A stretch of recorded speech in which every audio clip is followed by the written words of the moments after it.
Bob, Assalam warahmatullah. I welcome you, in this auspicious day.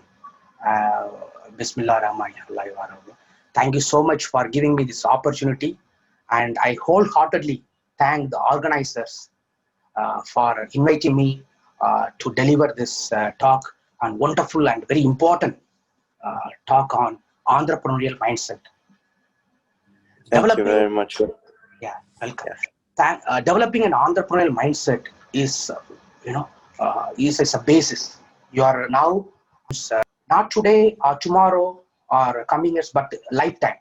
This is actually, you are making an investment today, and the return on investment is going to be your lifetime. That's I'm sure. I'm very much sure. And I spent about 20 years in Kuwait. I worked with the Boftain Bank for nearly 8 years, and then I was with the Arba Bank, heading the total rewards and performance management. And I was with the Alshire Group, Toyota automotive company for 5 years. I was a specialist. Then I moved to Boftain and Arba, head of total rewards. Then I moved to Markaz, Kuwait Financial Center, as assistant vice president. I was looking after human resource development and administration. And for a short period, I worked with the Othman family also, Othman Group, as a HR head, setting up the HR operations. While working with the banks for more than a decade, I parallelly, I was educating myself, getting all the certification in HR, like PHRI, SPHRI, SHRM, CP, and SAP. These are all HR certifications offered by HRCA and Society for Human Resource Management based in Virginia, US. I have been constantly equipping myself, and I've been training HR professionals to get this professional certifications through Green International in Salmia for the past 5 years. And now I'm with the Harvard Training Institute, International Training Institute. We are in Kalijia Tower. I'm in 3rd floor, Kalijia Tower. That's our office. And we are offering a professional training program, soft skills, and also for students, Kuwaiti universities, we are offering statistics, mathematics, calculus, all this problem solving skills. Now we are equipping with the youngsters. And today, is my auspicious day. Having spent 20 years, today is the day I am fulfilling the vision and mission of being in my Kuwait, Allah Karim, because this day is a day I am dreaming for my entire career, to deliver this kind of knowledge, so that the youngsters can pick up, and then we can all grow together, by learning this important entrepreneurial mindset, setting the entrepreneurial mindset. Okay, this is a famous movie. I think some of you would have watched it, Dead Poets Society. Who played by actor Robin Williams. The comedian. When you talk about Robin Williams, you all laugh, right? So this is a movie I encourage you to watch whenever you got time. In 1989, in the 80s, this movie was very popular. This movie is about bringing out your best talent. I would say this movie is for entrepreneurship. Okay, in this movie, the college, the college is had a well decorum. Everyone is well disciplined. Very much order. They're well mannered. Everything going in order. But Robin Williams, he wants people to be, he makes some crazy things. Like he stand up upon the desk to remind myself that we must constantly look at the things in a different way. So these are very crazy things he did. In the this kind of behavior could, but he did. He stood on the and he exhorted the students to be more creative, There was one guy, who was feeling very shy, and he felt, he didn't have any creativity at all. But in this movie, Robin Williams, he helps the student, to come out of his shell, and empower him. Yes, in the mind. Okay, let us, with this notable quote, I stand upon my desk to remind myself that we must constantly look at the things in a different way. Don't you agree, guys? You are all, when you are working in a company or in your own business, many of the times we get clogged, down, with the processes. For example, imagine you are in the forest. You can only see the trees. You are in the midst of the trees, but you have to elevate yourself to look at the forest. Just I want to give you a small story. A small baby fish in the ocean, it wants to see the ocean. It's asking, mama, please show me the ocean. Mama saying, where we are swimming, this is the ocean. But the baby fish couldn't perceive. And then it is keep on nagging the mama, please show me the ocean, I want to see. But then it didn't get proper answer. Then it is asking, his uncle, the whale fish, the big one and the giant one. It's asking, uncle, please show me where is the ocean. People are talking about the ocean and all that.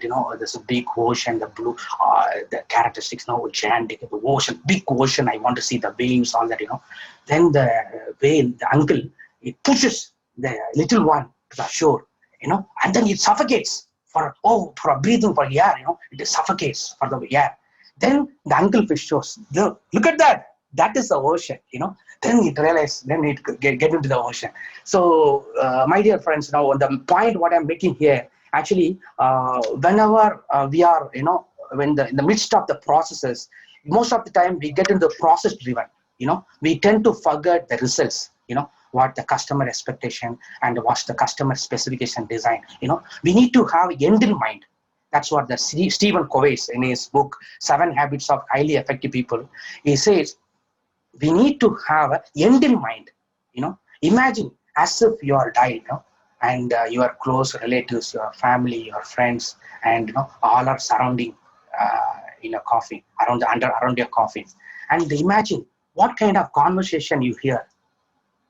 What are they talking about you? Create that kind of end in mind in your life. What sort of person who wants to leave a legacy while you are living. That is the point, my dear brothers. Let us look at with that background. Today, we have learning objectives. Our objective of this program, first we will look at appraising the effectiveness of the mindset in entrepreneurship. Okay, how we can able to appraise the effectiveness of the mindset, qualitatively. Okay, then we'll define the mindset and explain its importance to the entrepreneurs. Then we look at explaining how to develop the habit to self-leadership. Okay, this is very important. Having a self-driven, discipline, self-discipline. These are all very important characters. We will look at that. Then we move on to explaining how to develop the habit of creativity. Now innovation is very important, right? So I will just give you a background about how we can enhance our creativity. Then we look at explaining how to develop the habit of improvisation. Okay. Then relate the mindset for entrepreneurship to entrepreneurial action. How we can get into action. These are all our roadmap today. Okay. Are you okay with this agenda? If you say yes, then you can all say, very enthusiastically you can chat yes or no. Okay. Are you okay with this roadmap, what we have now? We are going to discuss all this, Okay. Appraise the effectiveness. Then we are going to define the mindset and explain. In the chat box, you can, you can use this chat, You can just say why. Yes for why. Just you can say just why. I want to see your active participation. Are you all okay with this topic? We are going to explain. All great. Okay.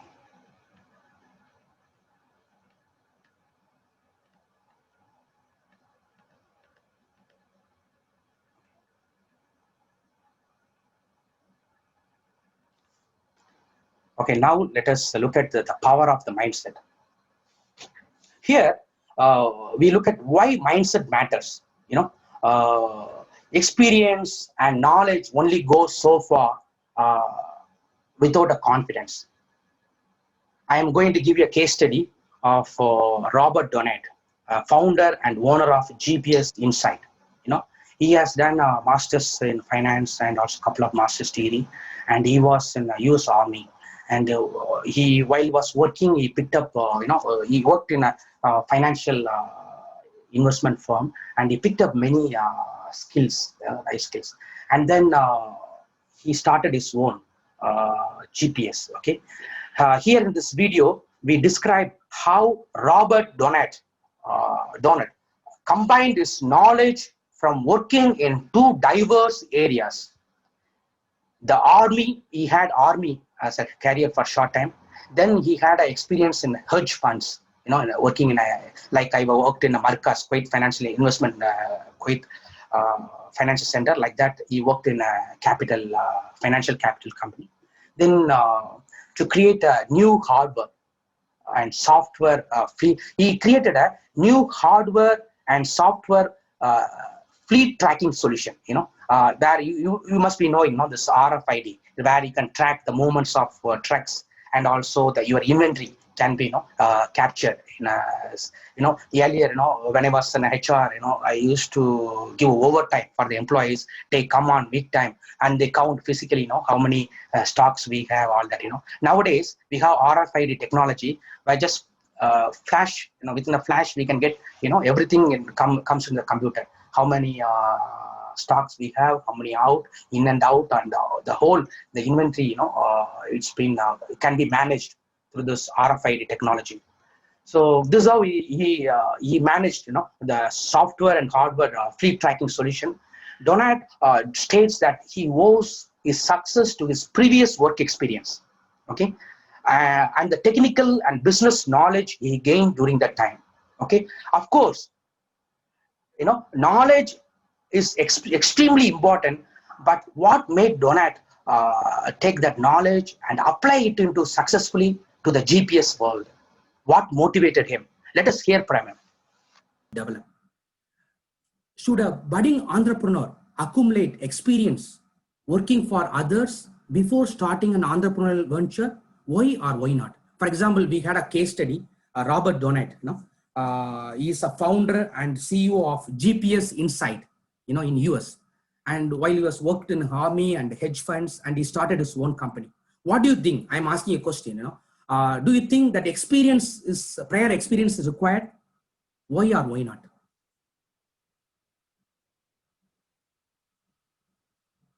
I want you to be participatory. Okay, some of you are chatting. Yes, you can chat or you can talk. No problem. Unmute yourself and you can talk.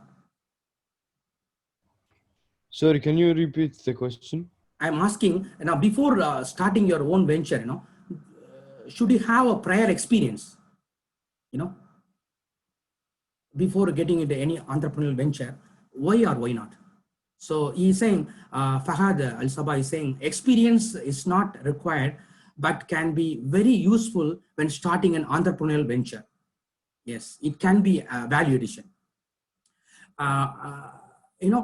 As he rightly said, experience is one side, and you can also have your own prototype, and you can experiment the new idea that we are going to discuss now, the creativity and innovation. And if you are able to achieve a success in what you have created, then go ahead.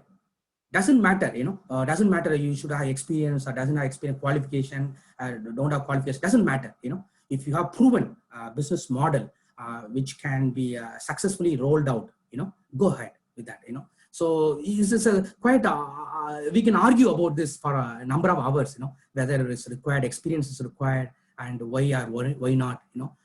It is debatable, but the point is, as he's saying, experience is not required, but can be very useful when starting an entrepreneurial venture. It can be a value addition. Yeah, I totally endorse with what you're saying. Okay. In my opinion, I think that experience is okay. You can start an entrepreneurship without experience, but I think if you have experience, you can make 10 times better than if you don't have any experience. I agree with you. We need to pick up first the professional skills, somewhere, or if you are a self-made man, you need to have that kind of business acumen, the competence of business acumen, where the money is coming from, where your revenue streams, distributor channel, and customer value proposition, all this business acumen you need to have. If it is there, as he rightly said, you can have 10 times, you can achieve the success. I completely endorse what you're saying. Experience with accelerate progress. Yes, accelerate the progress. Yes, absolutely. Because, we are living in a world, VUCA world, volatility, uncertainty, complexity, and ambiguous world. World is we are living in a fast moving world.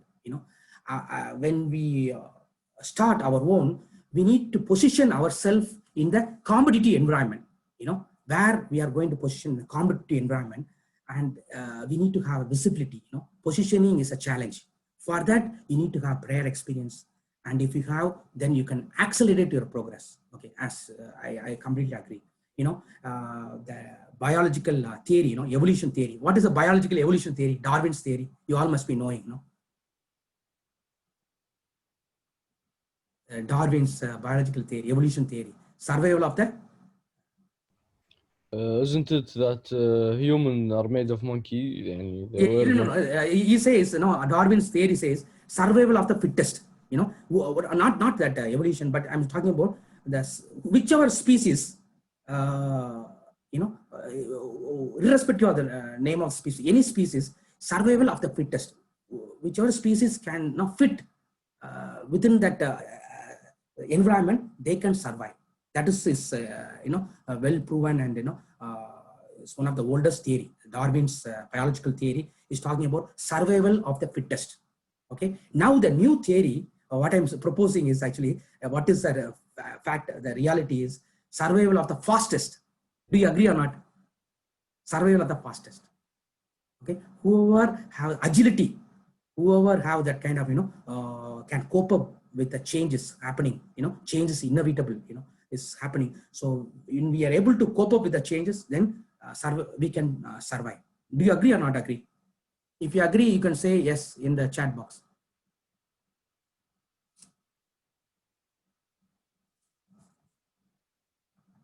Okay.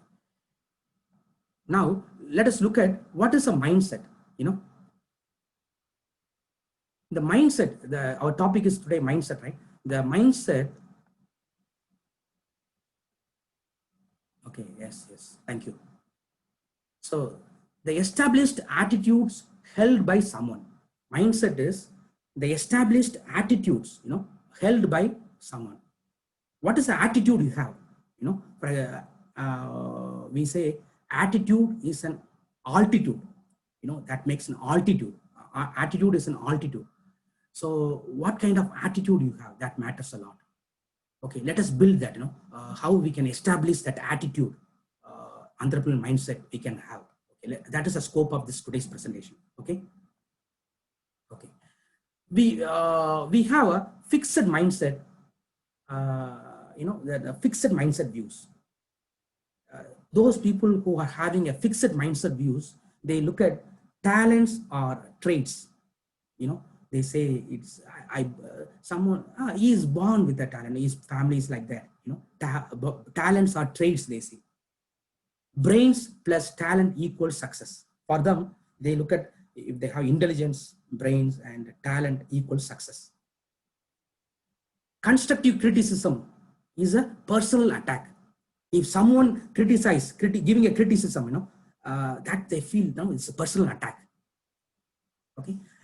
Other success is due to luck. They see other success. Oh, he is succeeding because he's a lucky fellow. That's how they perceive, and they avoid challenges. These are all characteristics of fixed mindset views. Okay. Now, do you agree? This is a good. Now what we need to have is a growth mindset. The growth mindset people, they believe, abilities can be developed through hard work, sheer hard work. We can gain that competency. We can equip ourselves, we can try, and then we can achieve the success. Brains and talents are only the beginning of success. brain and the talents are only the beginning of stepping stone for the success. And they believe in they are lifelong learners. They believe in continuous improvement. They believe in continuous improvement. And they view failure as an opportunity to improve. Failures are stepping stones to success, stepping stones. They consider failures are stepping stones. Okay?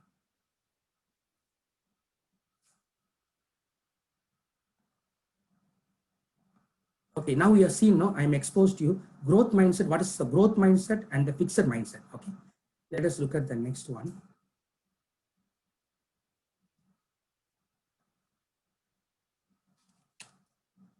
Here, see, what kind of mindset you need to introspect at times. We need to look at ourselves, ask ourselves, do you want to have a more fun in life? Don't you agree? If you say yes, you just say yes. Would you like to have fun in life? Do you want to enjoy learning? Do you want to have better relationships? All of you agree, right?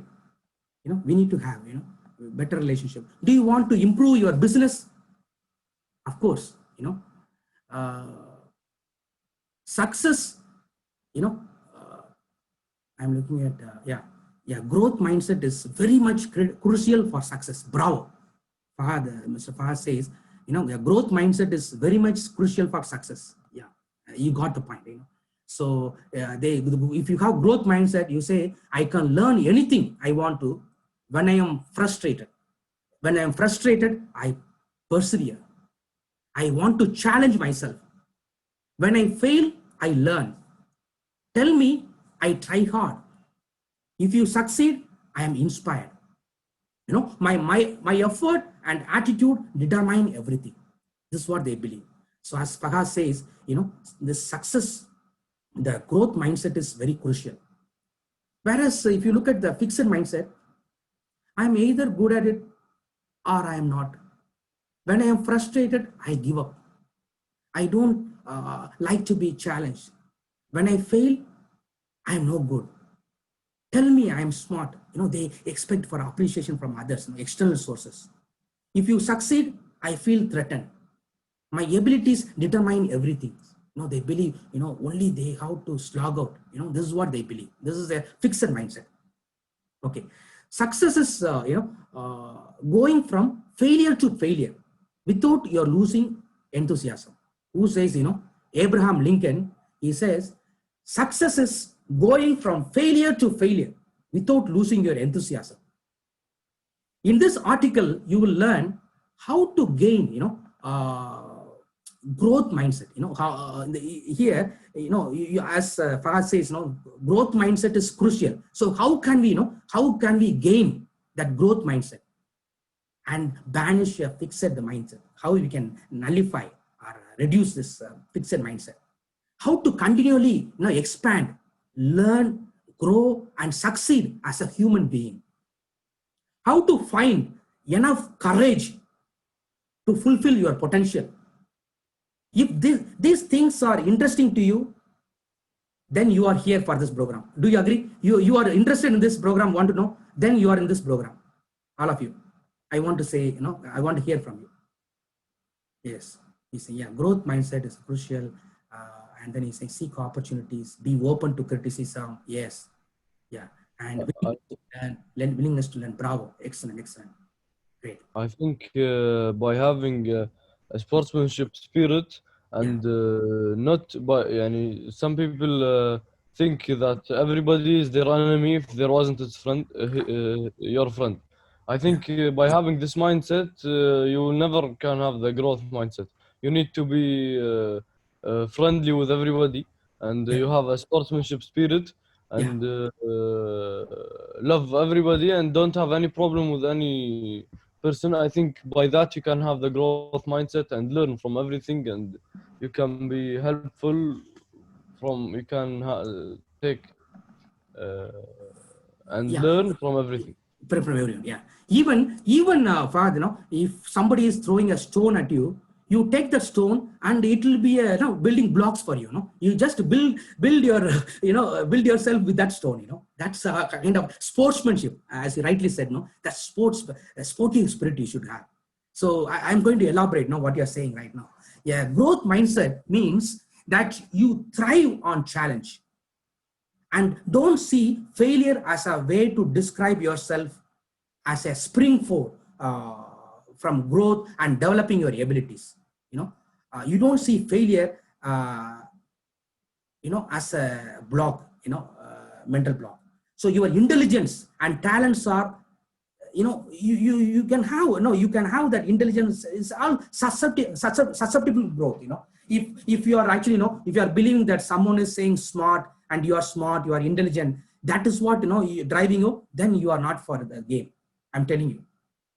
Success is not determined by how smart you are, how intelligent you are. I'm telling you, frankly, So it is there's a comment here. It is also important being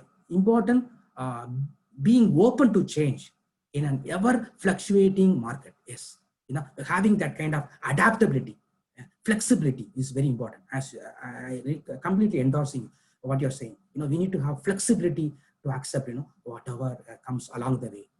We need to have fluidity. That fluidity we need to have. Okay, Dr. Carol Dweck she is from Stanford University, who studied human motivation, and then she talked about the power of mindset nearly 30 years ago. Carol and her team, became interested in the attitude of the students when it comes to failure. She was extensively studying when the students are facing a failure, what is their attitude. After studying the behavior of the students and children, the term growth mindset formed. This is how the term growth mindset evolved, okay, 30 years ago. Simply put, this mindset means that you believe in your ability to become better through hard work and help from others. Smart people ask for help. Do you agree? Yeah. I don't have any ego. I just, if I don't know the direction, I may ask how to go for this. What's wrong actually? Getting the help from others. And this growth mindset is based on the belief that your basic qualities are things you can cultivate through your efforts, sheer efforts. You can cultivate, you can nurture. Although people may differ in every other way in their initial talents and aptitudes, interests, or temperaments, everyone can change and grow through application of experience.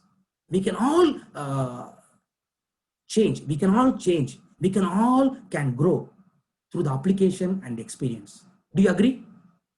See, yes, Ahmed is saying, I totally agree with getting help from others. Yes, he's agree. Okay.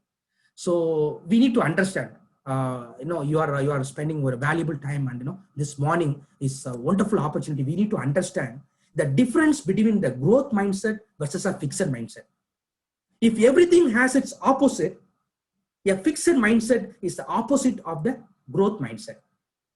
A fixed mindset is a basic belief that you cannot change your talents, you cannot change your traits, I cannot change my basic abilities. In other words, you have certain innate abilities that you are born with. And that is that. End of it. This is what they believe. That if you have fixed mindset, you believe in this, you are born with it. And that's that. That's the end of it. Okay. The mindset that's fixed assumes that your character, intelligence, and creativity are unchanging. And nothing can do will impact them. Achievement mindset is the belief that it just confirms your inclination toward a trait, your intelligence. No effort or hard work, no effort or hard work will impact your achievements if you have a fixed mindset. This means that every situation is a way to prove yourself, to prove that even abilities are enough to bring success. The abilities are, enough to bring success. This is what you believe. This means that there is no reason to try. If you have the fixed mindset, what will happen? You don't try new things, because you won't have any growth. You believe that trying is beyond your level, that is not needed. That's what you believe. That if you have fixed mindset, new skills that you don't believe will come easily to you are out of your questions. It will not come, because you don't have that approach. You don't have appetite. Failing at them will mean if you fail something, what do you think? You are unintelligent. You may think, and failure as a person, I failed as my person, I curse myself. This is what, if I have fixed mindset. I have seen so many people, with this one consuming goal of proving themselves. Many people, if you see, the fierce competition, rat race we are having, now rat race. Everyone is fierce competition, cutthroat competition in their careers and their relationships. Every situation calls for confirmation of their intelligence. I wanted to prove smart. My IQ is very high. I want to prove my personality or my character. Every situation is being evaluated. Will I succeed or fail? Will I look smart or dumb? Will I be accepted or rejected? Will I feel like a winner or a loser? These are perpetual dilemma. We are this fixed mindset people. They think about this. Whether will I be a winner or a loser, or will I be a smart or will I be a dumb? This kind of. So build a growth mindset. This is all characteristics of the fixed mindset. But whereas what we need to is growth mindset. Where do we can start? I can give you tips. If you want, you can write it down for your own personal reference. First, I'm going to give 25 tips, concrete, solid tips, very short and sweet only. Acknowledge and embrace the imperfection. Hiding from your weakness means you will never overcome them. Acknowledge and embrace the imperfection. Second, view the challenges as an opportunities. Having a growth mindset means relishing opportunities for self-improvement. We need to have a challenge. We view the challenges as an opportunity. Then try different learning tactics. There is no one size fits for all. There is nothing is been tailor-made, customized. For one person may not work for you. So we need to learn different things, different learning techniques and different learning strategies. Then we need to follow the research on brain plasticity. See, our brain, even I'm 40 plus, I still believe in continuous learning and improving myself. Every day I attend for training, I run for 7 kilometers, hitting gym. That is our mind, like muscles, how we train in the gym, like that, our brain can be trained. Like exactly like muscles, we can actually, train and nurture our brain, because our brain is having a plasticity, it can expand. The brain is not a fixed. The mind should not be either it's a fixed one. It should be, it's a fluid. It can be expanded. You can stretch. Okay. So then replace the word failing with the word learning. When you make a mistake or fall short of a goal, you haven't failed. You have learned. Stop seeking approval. When you prioritize approval, learning, approval, I like to have approval. How did I do? How am I scoring? I ask for a recognition. Rather than doing that, what you can do is you can do learning.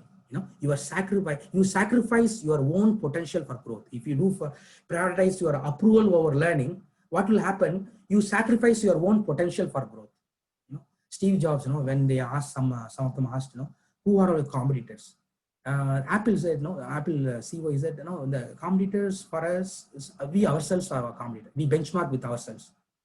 Whereas Microsoft, others, they said, they were justifying, we have done this and that, and we are progressing all that. But then Apple, they responded, we benchmark with ourselves. That should be our attitude. We should benchmark with ourselves, our own self. Then value the process over the end result. Intelligent people enjoy the learning process and don't mind when it continues beyond an expected time frame. Value the process over the end result. Then cultivate a sense of purpose. That's very important. Cultivate a sense of purpose. Carroll research also showed that the students with the growth mindset had a greater sense of purpose. Having a purpose in your life is very important. No? Keep the big picture in mind. If you ask me, when I was working in a Boftain bank, in a cubicle way back in 2008, one fine afternoon, a word flashed in my mind. It's called appalling. I strongly believe in that, that revelation happened. Add people potential, overall life improvement, and nurture empowerment. This happens to me, my vision, my purpose of my life. If you ask me what's my purpose, this is my purpose. Appalling is the abbreviation for add people potential, overall life improvement, and nurture empowerment. Okay, so likewise, you need to have a kind of purpose statement. Even the middle of night, if I wake you up, you need to be able to say, this is what I'm convinced of. You should have a purpose-driven approach. Then emphasize growth over speed. Learning fast is not the same as learning well, and learning well sometimes requires allowing time for mistakes. Mistakes do happen, Then reward actions, not traits. Tell students when they are doing something smart, not just being smart. Okay. Then redefine the genius. The myths being busted. Genius requires hard work, not talent alone. Even if you ask me what is luck means, luck is an abbreviation. L-U-C-K, right? You have to labor under C for correct knowledge, being a smart. That is called luck, luck. So then portray criticism as a positive and dissociate improvement from failure. Then provide a regular opportunities for reflection. You need to reflect on your learning at least once in a day, before going to bed. What have we done in the whole day? You just look at the reframe. What I was doing in the morning, afternoon, and in the evening. Just to have a flashback. What you had. Then you go to bed. That's very important. You need to provide regular opportunities for your reflection. That will enhance your growth. And place effort before the talent. Hard work should always be rewarded before the inherent skills. Then cultivate a grit. Students with the extra bit of determination will be more likely to seek approval from themselves rather than others. Then abandon the image. Naturally smart sounds just about believable as spontaneous generation. You won't achieve the image if you're not ready for the work. You need to abandon the image. You need to move out of the status quo, comfort zone. Use the word yet.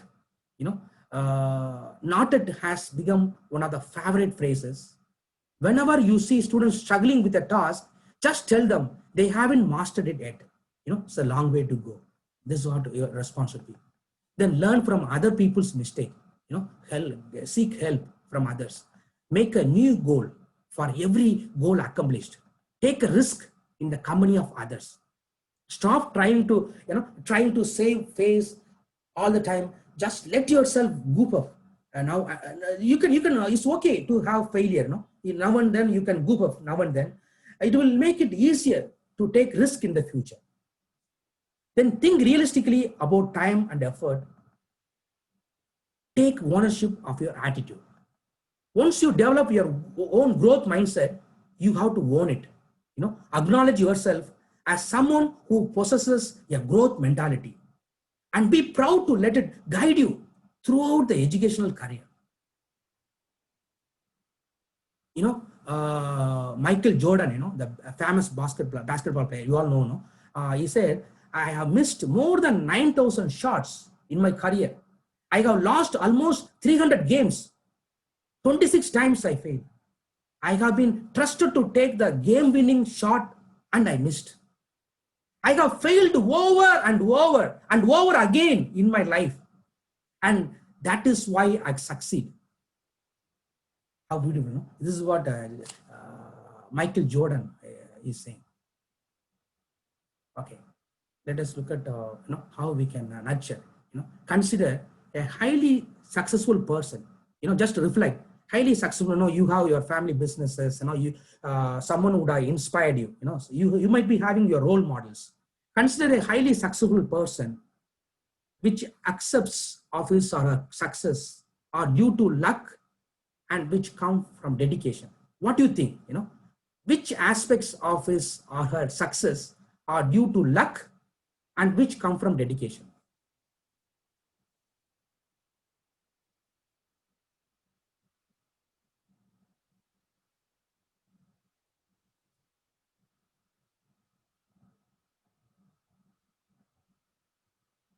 So Fahad saying knowledge and dedication are most effective factors in success. Knowledge and dedication, yeah. Luck can help too also, yeah. Okay. Yeah, I completely endorse you. Here we are looking at, learning from mistakes. Yeah, come again. Learning from mistakes. Yeah, learning from mistakes. Yeah, failures are stepping stones to success. Learn from a failure. See, accept. See, as you rightly said, that's the definition of entrepreneurship mindset. You need to accept and learn from failure, and get comfortable with a certain level of discomfort. How beautifully, how you crack the nut, tough nut. Here the definition for an entrepreneurial mindset is the ability to quickly sense, take action, and get organized under uncertain conditions. Includes the ability to persevere, include to somebody joining now. Okay, so the entrepreneurial mindset has been defined, the ability to quickly sense, take action, and get organized under uncertain conditions.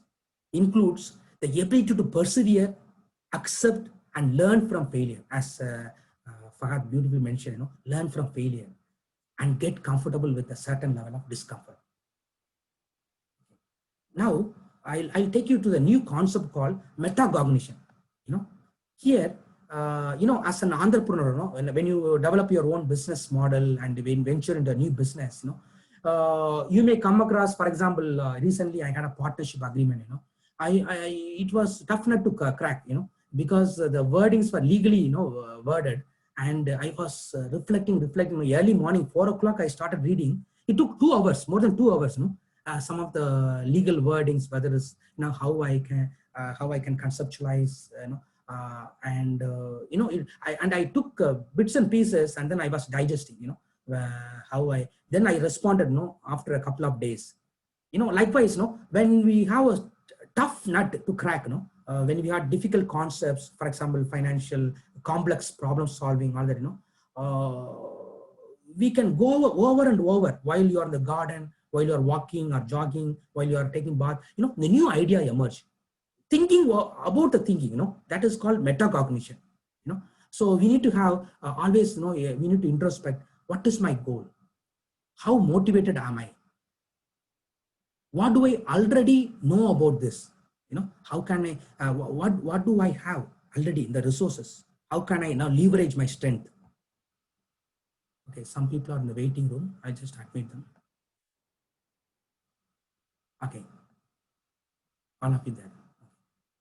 See, what do I already know about this? How much time will it take for me to master it? And what strategy works best? This you need to have this, always at the back of your mind, you need to have this introspection. And that's called metacognition, thinking over the thinking.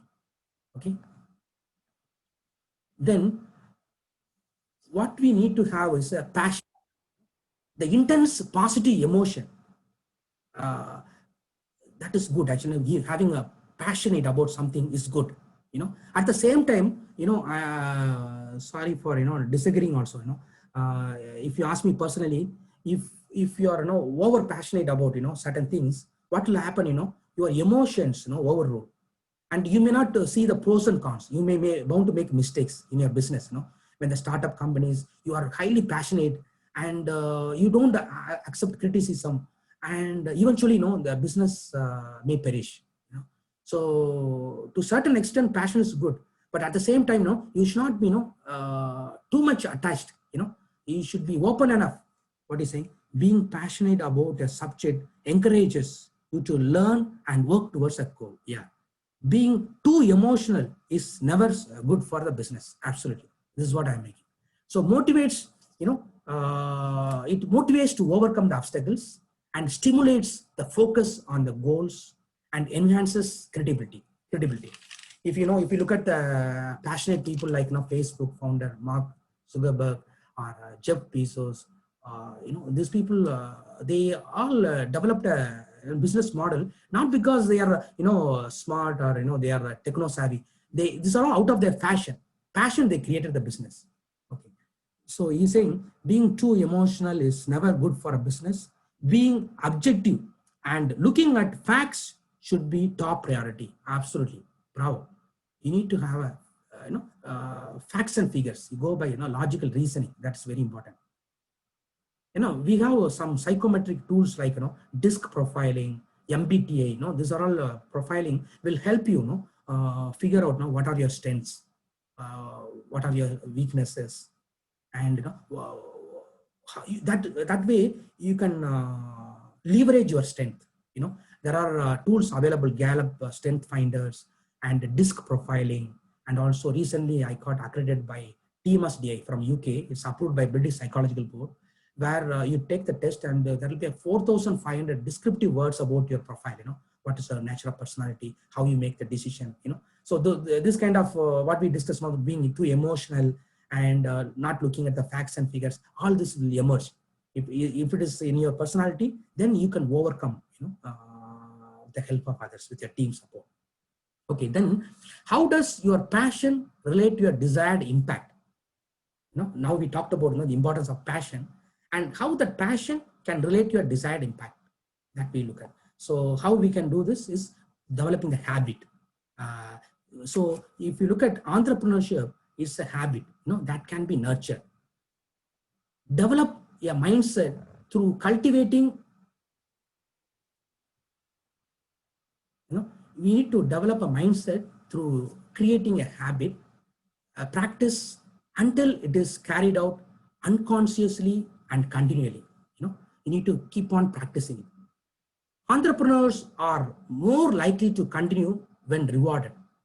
Yes, for example, you are starting a new venture, and there is a small success you have made. Celebrate the success. You need to have that kind of reinforcement, positive reinforcement. You need to be a cheerleader to celebrate that small success and then move ahead. So because entrepreneurs are more likely to continue when they are rewarded. So you need to address for your fellow team members what is in it for them. Everyone is looking for what is in it for me. So you need to continue rewarding and practice until it is carried out unconsciously and continually. It has to embed it within your back of mind, and also develop a mindset through creating a habit. Now I'm taking you through a journey of how we can create that habit. Okay. Okay. Before that, let us reflect. What challenges do you foresee in developing the habit of entrepreneurship? How can you overcome these challenges? Now you're all young budding professionals, now setting up a new one. What are challenges do you foresee in developing the habit of entrepreneurship? What are challenges? What do you think? What challenges do you personally feel? You feel that there is quite challenging. How can you overcome these challenges?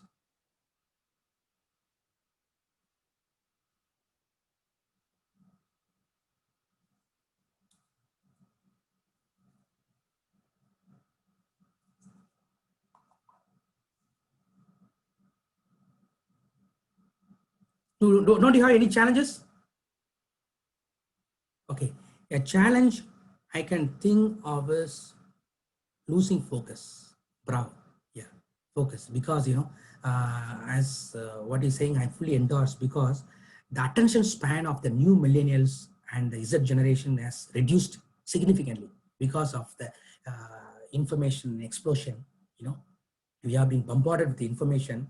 We are not able to focus on one at a time. Our mind is shifting, wavering from one place to another, jumping.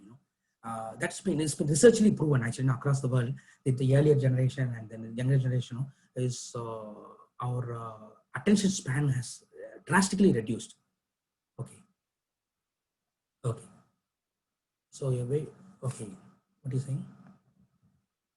A way to overcome this challenge is to think about our ultimate goal. Yes, brilliant. You can have practical tips I can give. What you can have, like a vision board. You can have a vision board in your house or in an office or wherever, predominant place. Even in my home, I have a very big, vision board. You need to always, reinforce yourself, so that you will not lose the focus. As Fagad says, you need to, the way to overcome this challenge is to think about ultimate goal. Yeah, I completely endorse what you're saying. We need to have a vision board. You need to be propelled, moving towards your vision and mission always should be in your focus, so that trivial things like, losing focus and deviating from one to another doesn't matter, as long as you keep your eye on your ultimate goal. And also Ahmed says frustration. Okay, frustration from failure. Yeah, so that we are now going to look at all this problem. Now we are going to how we can address. We have practical tips, practical solution for this. That's what we are going to look at. A self-leadership habit. We can develop self-leadership habit. How we can develop? Individuals must influence and control their own behavior and actions and thinking to achieve the self-direction and self-motivation necessary to build their entrepreneurial business ventures. We need to, individuals must influence and control their own, I have to control my own behavior, actions, and thinking to achieve the self-direction and self-motivation necessary to build our entrepreneurial business ventures. See, entrepreneurship requires deep understanding of self. I have done a small video, for the undergraduate and postgraduate students last week. I made a video on self-leadership. I can send you the link. It is available in the YouTube. You can also figure out under Francis Jeyaraj in my YouTube channel. You have a topic on self-leadership. It is a very extensive, comprehensive, program for youngsters I did. So this is very important. We need to have deep understanding of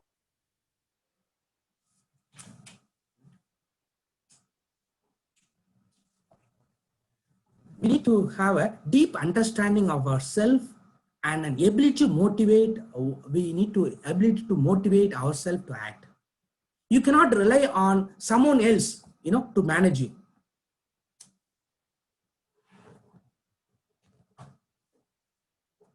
Okay. Okay. Now I fixed my current. So what I'm saying is we need to we cannot rely on someone else to manage us.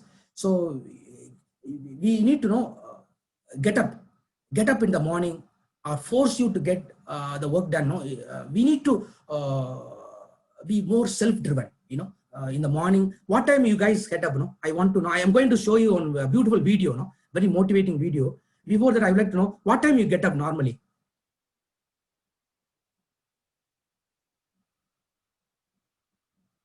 Can you chat box? What time? I don't feel that it's too personal, but just you can privately chat with me. You can privately, you can not everyone. If you feel shy, you can directly chat with me. Okay, see, I see 11, 12, or see 10:30, 9 a.m. Okay.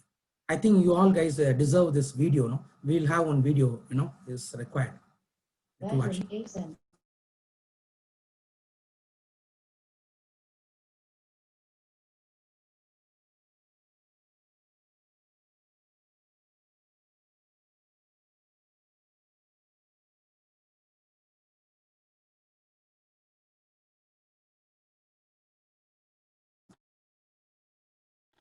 One is behavior focused strategies, natural reward strategies, and constructive thought pattern strategies. We look at how we can develop these strategies so that we can cope up with that. I see by overall, they are all waking up at 10:30, 11, 12, 9, 10, like that. Okay. So we'll have one video that is going to inspire you. From tomorrow onwards, you'll be, waking up early in the morning, 6 a.m. Okay. Let us see.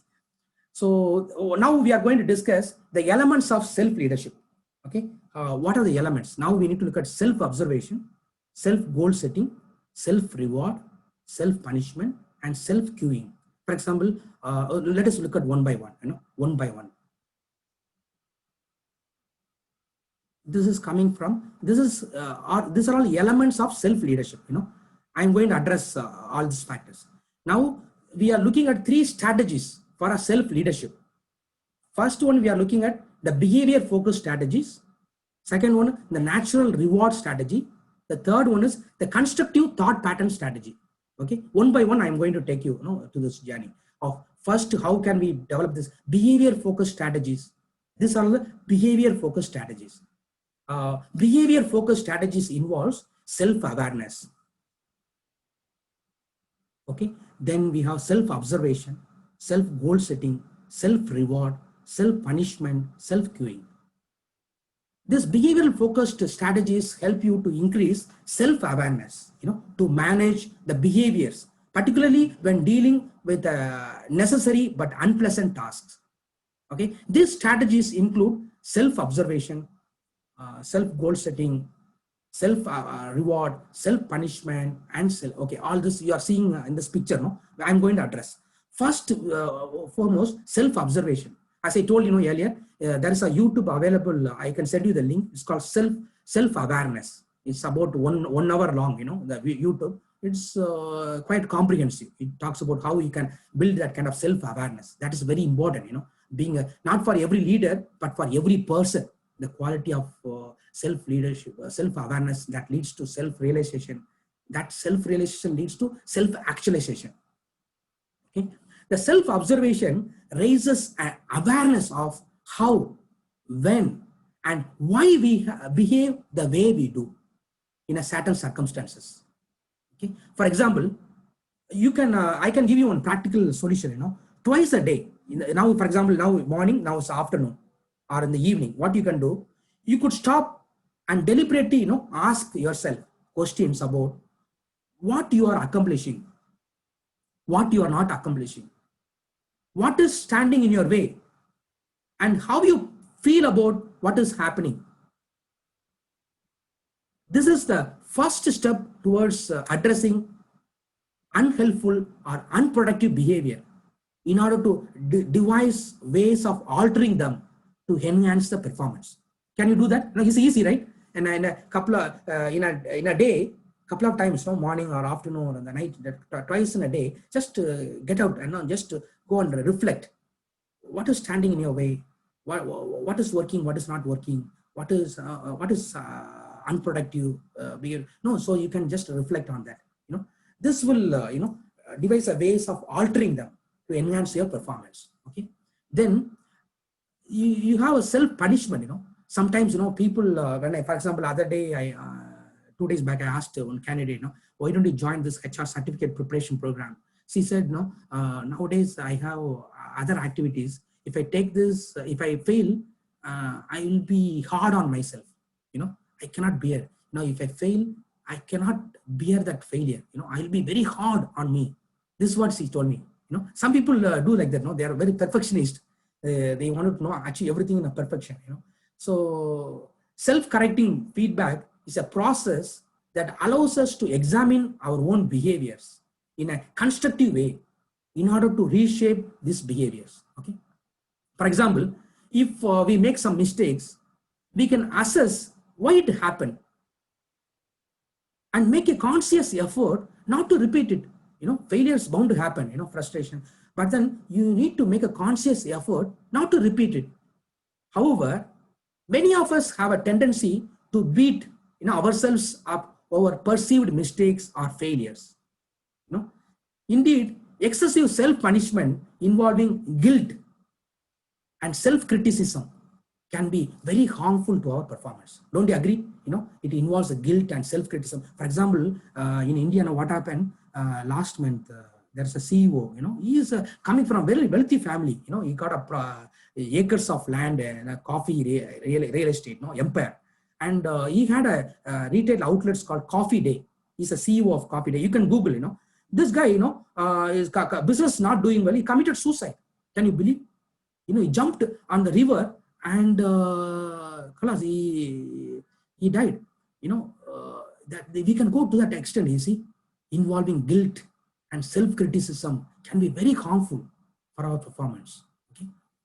Then finally, I'm going to talk about self-cueing. Self-cueing is like, look at this, am I in the camera? Let me see.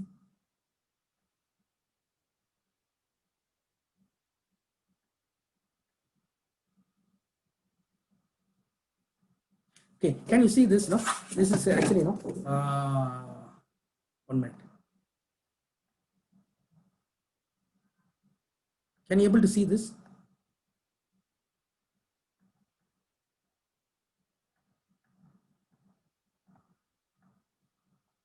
See the 10 two-letters words to live by.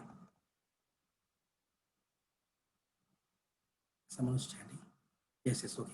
So here it says, if it is to be, it is up to me. Just 10 two-letter words only. If it is to be, it is up to me. Like that, whatever words inspires you, just keep it in your office or in your home. This is called self-giving. Whenever you look at, work hard. When I go to the gym, morning hit a gym, I see, when I was in Abu Dhabi, I was in the government project being an assessor for a Sheikh Khalifa Excellence Award program. 1 month in Rotana. There in the beach, I never forget, that caption is captured in my heart. It says, sweat is fat crying out. That word still lingering. I'm keep on thinking about, sweat is fat crying out. So it really inspired me. Like that, you have some words, wordings just display prominently. It's called self-cueing. That will help you actually, to give you a lot of motivation. Now, for example, in the gym, I see Arnold Sunak, and his inspiring words, and looking at different personality. I get inspired. Don't you know? Like that, you can get kind of kick out of if whatever inspires you, it's good for you. Okay, now I'm going to give you some natural rewarding strategies. Making aspects of a task more enjoyable by building in futures to focus on most positive aspects of the task. For example, you have to give a reward for yourself. If you are done, you accomplished some project, you have passed some exam, you have significantly achieved one milestone in your life. Give a treat for yourself. Take you can simple things like go for walking with the music, enjoy music, coffee, or stretching breaks. These are all small rewards you can give. So making aspects of a task more enjoyable by building in a futures to focus on most positive aspects of the task. You can whatever you do, keep it enjoyable. And constructive thought pattern strategies. How you can build this constructive thought pattern strategies, forming a productive ways of thinking that can benefit our performance. Productive way of thinking. Channelize your thinking in a productive way. How to practice? Identify and reframe destructive beliefs by practicing a positive self-talk and mental imagery. Like as Fagad, and say, you all have already agreed with me. You have to have an ultimate goal in mind, right? So that is what the mental imagery means. Having a vision, your goal in ultimate goal in mind. That is very important, and have a positive self-talk. Whenever you are alone, most of the time, we have self-fulfilling prophecy. This is what I believe, and I become like that, and you need to have always positive self-talk, positive self-talk. Much of our behavior is influenced by what we think, and the habit of thinking in a certain way is derived from our assumptions and beliefs, what we believe in. Most of the time, the way we talk, the way we behave, it's all because of our assumptions and beliefs. Constructive thought patterns, helps us to form a positive and productive ways of thinking and can benefit our performance. Constructive thought patterns strategies include identifying beliefs and assumptions and reframing them through practicing the self-talk and the self-imagery. Okay, As we observed earlier, earlier we talked about, we can use the positive self-talk to change our mindset and thought. We can also change our thought patterns, by engaging in a dialogue with the irrational voice on our heads and tells us what we cannot do something. Similarly, it's a mind is telling what we cannot do something. Similarly, we can engage in a mental imagery and imagine ourselves performing a certain task and activity. For example, you want to be a six-pack. Keep that your picture, like you are already having the six-pack, or you wanted to be or riding in certain vehicle, So imagine that you're already doing it, So that kind of imagery, visioning you should have. That helps you. Actually, in fact, studies shows that people who visualize themselves successfully performing an activity before it actually takes place are more likely to be successful at performing the task in reality. Got the point, You need to believe, even if you're not able to achieve, before happening, you should have that kind of visualization process, creative visualization. You can have a vision board in front of you, where what kind of car, what kind of property, what kind of outcome in a business outcome you want to achieve. Everything in black and white. You can always look at that. It will propel you. It will lead you. Ultimately, what you want to be actually. Then, okay, that's it. Okay, we'll look at now. Time permits. We'll have on video, interesting video. So now let us look at how we can create the creativity, developing a creativity. Now, if you have time, we can have some workshop, breakout sessions. So you can do some activity. Because of a time constraint, I'm not getting into that. So creativity is the capacity to produce new ideas, insights, inventions, products, or artistic objects, which are considered to be very unique, useful, and value of others. Look at the stuff like stapler. There are many innovative stuff. Have you wondered how they created this? The tools, small tools, stapler or pens and watches, mobile phone, iPhone, and touch screen. These are all innovation, creativity. Something was not there before, but something evolved. Creativity is a difficult concept to define, mainly because it covers such a wide breadth of processes and people. From artists to writers to innovators to entrepreneurs. If you look at most of the entrepreneurs are basically creative people, because they need to day in day out, they have to create, innovate. That is need of the hour. So all of us whom could be described, all of us, we have creativity to a certain extent. Okay, yet creativity can be elusive, and sometimes we only spot it after it is presented to us. Okay, take the classic inventions.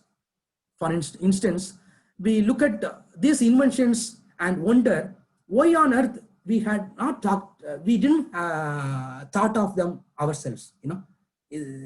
Beautiful inventions all around us. Everything what we see, it's all someone created it. Why we didn't thought about it before? Okay, so for example, you look at a table, post-it brand notes, paper clips, zippers, and all this.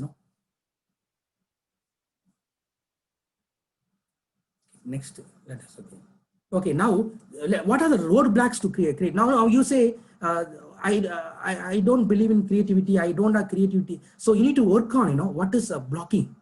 Fear. Fear is one of the roadblocks for your creativity. Then no appetite for chaos. Preference for judging over generating ideas. Dislike for incubating the ideas. You don't like to incubate. That means you need time to reflect and contemplate, introspect for idea. You dislike, then you cannot achieve a creativity. Then perceived lack of challenge. They're also constrained. Then inability to distinguish reality from fantasy. Okay, now let us look at what is a creative mind, how we can have creative mind.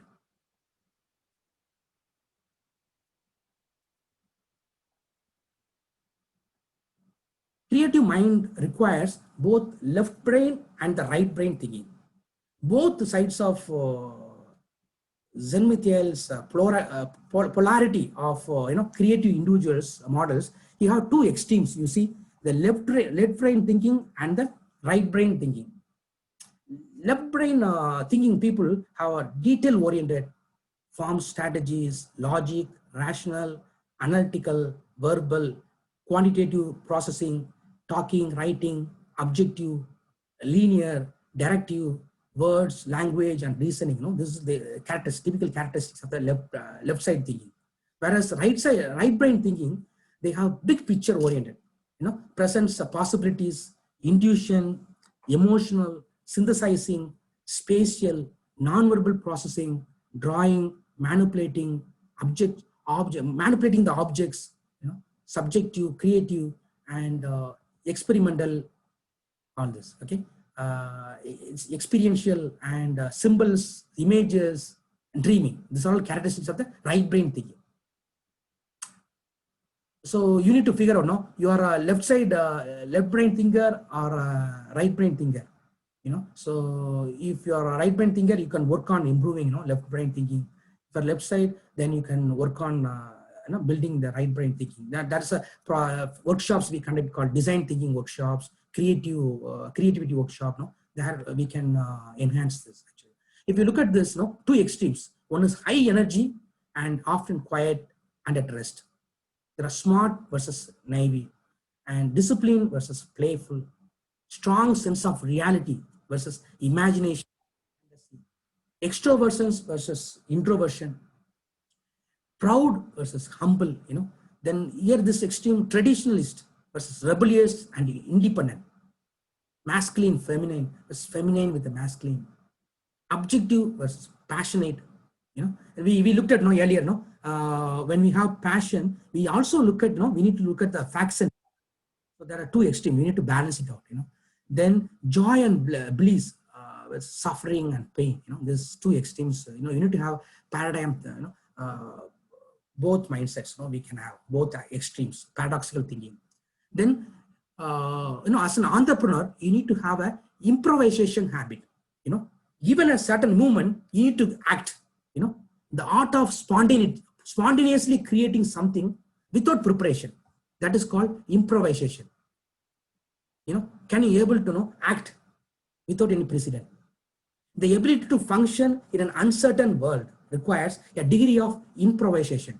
Okay, entrepreneurs may begin with a certain idea or a direction, but obstacles such as limited resources, environmental conditions, you may blame the environment, it's fast changing, or changing mindset, can prevent them from executing their initial plans. Okay, this means they need to find a way to quickly adapt to their circumstances.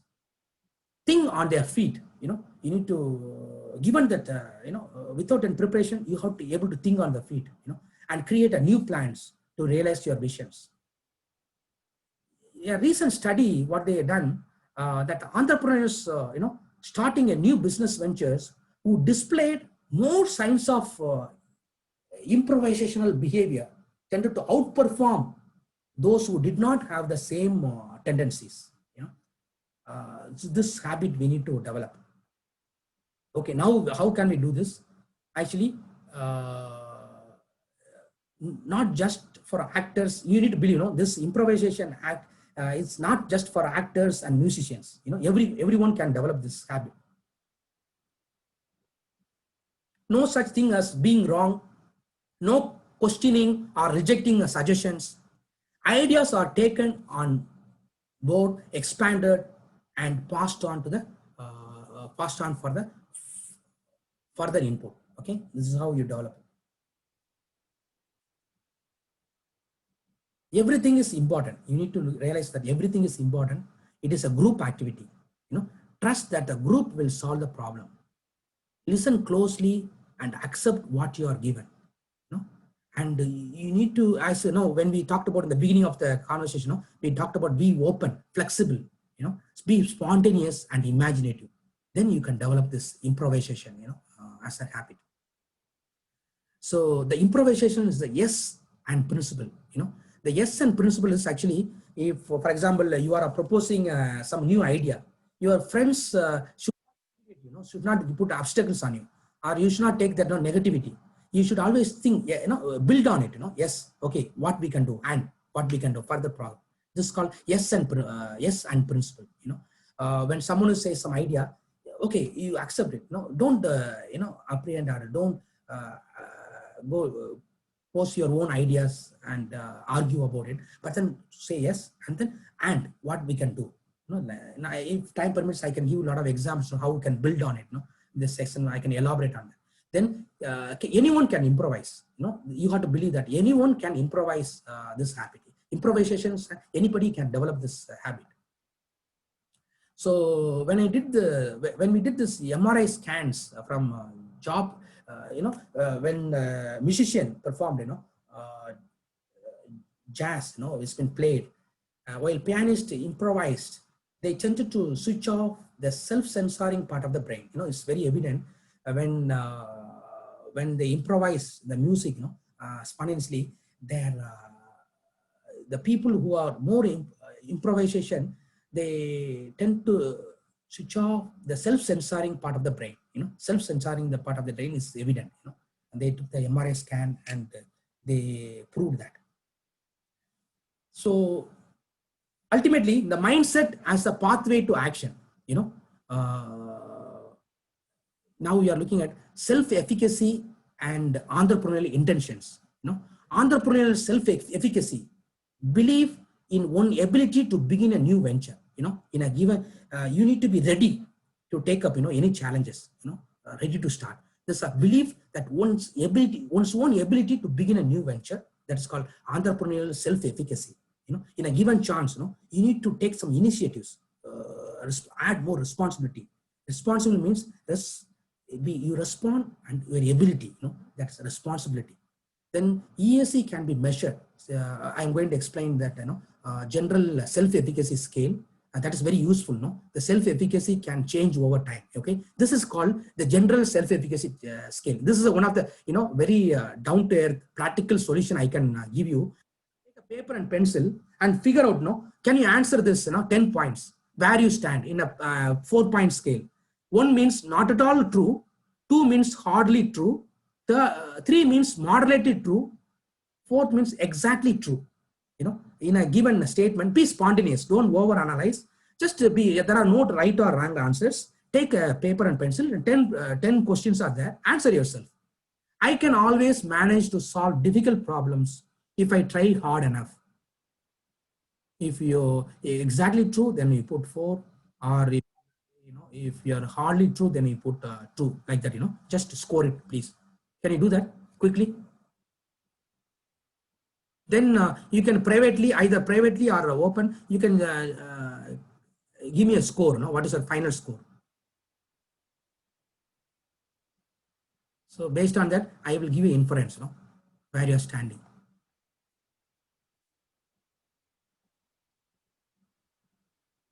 This is, the higher the score, the stronger the belief in your ability to take action. And keep in mind that the self-efficacy can change over time. It can change over time.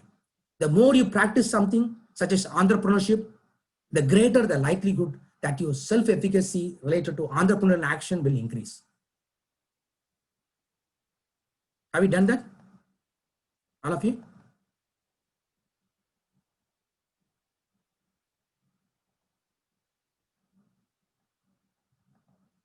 Yes. Okay, all of you.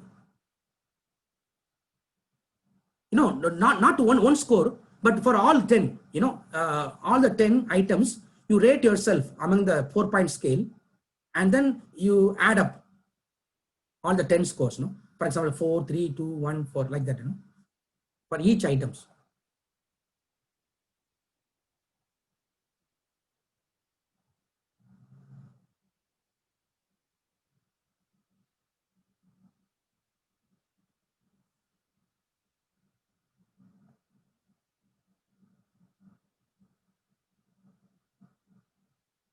Okay, so this we can I can send you later also. You can just introspect and then figure out now where you're standing. And then here you're looking at, you want to have more time, or can I move on to the next one? Okay, here the role of mindset. Okay. So as we adapt a more growth-oriented mindset, we are more inclined to recognize and create opportunities. Now, the result of it, we can create more opportunities. We can incline to recognize and create more opportunities. So let us, look at the mindset. What does your mindset say about you? This is an exercise. Finally, you can just go to a place, unknown place. You never visited a place. Just go to a spot, for example, mall or a park. There are many parks here. Boulevard and Salmiya, and here also Saeed Park. Just go there, visit a place that you're unfamiliar with. Okay, it can be a park somewhere on a campus you haven't explored, a neighborhood, a new restaurant, really just about anywhere, provided you are not already familiar with the place. Bring with your paper and notepad, the real paper, then you write, for 10 minutes, just look around and write down the description of what you observe. Make sure that when you write your observations, you use adjectives to describe what you see. For example, you may see a swing set in the park, but you need to describe that swing set. The swing set may be rusty, shiny, empty, broken, vibrant, or dull. A dog you see in the park, maybe is a cute, dirty, or a very big, ugly, friendly, or hostile, whatever the description, just write it down. After you have finished, sit down and look at the list of words you have written. Circle the words that have positive connotation. Using the park example of, you would circle shining, vibrant, cute, and friendly, with the positive things. Now you put it in a circle. Now place a square around all the words that have negative connotation. In our park example, this could be rusty, broken, dull, dirty, ugly, and hostile. Okay. What's the point of all this, doing this? Oftentimes, what you see on the outside is a reflection of your mindset. It's inside out, right? So it is all reflection of your mindset on the inside. Okay. If you want to see in the world is predominantly negative, then your mindset for entrepreneurship needs to be further developed. If what you see in the world is more positive, it will be much easier for you to identify opportunities and make a difference. Okay, that's a point of doing this exercise. Okay, so now I'm going to consolidate, conclude with whatever we have discussed. Now, so far we have discussed in what ways, now after this doing the exercise, you can also reflect in what ways did this 10 minutes observation exercise confirm your existing assumptions and beliefs that your way of looking at the world. In what ways did it change? You can change them. No? Are you looking at in a positive way connotation or negative connotation? That you can introspect. Looking at, go to the unknown place. You never venture. Just go to a place, park, and look at the things and observe and write it down. And that is a true reflection of your inner side. So then you circle the positive ones, square the negative ones, and then you look at what assumptions, existing assumptions, beliefs about your way of looking at the world, and in what ways did it change them. Okay, you can analyze. So far, did you learn anything about yourself that was unexpected and surprising? What do you think would happen if you repeated this exercise in a different location? You can do that exercise whenever you have time. So in order to conclude my presentation today, what we have discussed, we have looked at, appraise the effectiveness of the mindset in entrepreneurship. Part of the practice of entrepreneurship is having the right mindset, our mental attitude. We looked at, growth mindset, fixed mindset, all that, to start and grow a new business, we need to have a right mindset. Entrepreneurs who have the right mindset are more likely to persist with the ideas and act on potential opportunities. They persist with the ideas, and act on the potential opportunities. Okay, now later on we discussed, we defined mindset and explained its importance to entrepreneurs. An entrepreneurial mindset is the ability to quickly sense, take action, and get organized under and certain conditions. Of the two mindsets proposed by Carol, the growth mindset represents a fundamental belief that failure is something to build on. You all agree, Fagad and Sabah, all of you agree that failure should be something to build on, and a learning mindset is something essential for a personal and professional growth. The learning mindset. Then we looked at explain how to develop the habit of improvisation. We looked at improvisation is the art of creating without preparation, extempo. Improvisation is recognized as a key skill, not just for building entrepreneurship, but for our business practitioners of all types. Okay. Then we relate the mindset for entrepreneurship to entrepreneurial action. And entrepreneurship demands practice to achieve success. The right mindset is necessary for that practice to be successful. So when people believe they can succeed, they are more likely to pursue the right activities to make that happen. Okay. Okay. With that, I am winding up. Okay. Shall we wind up? And I can send you the questionnaire, the quiz about this program. You can answer, and you can reflect where you are standing, whether you gained all the concepts. Okay. All enjoyed, I think. What is your opinion? Luck is the last dying wish, of those who believe winning can happen by accident. Sweat is for those who knows it's a choice. So decide now, because destiny waits for no man.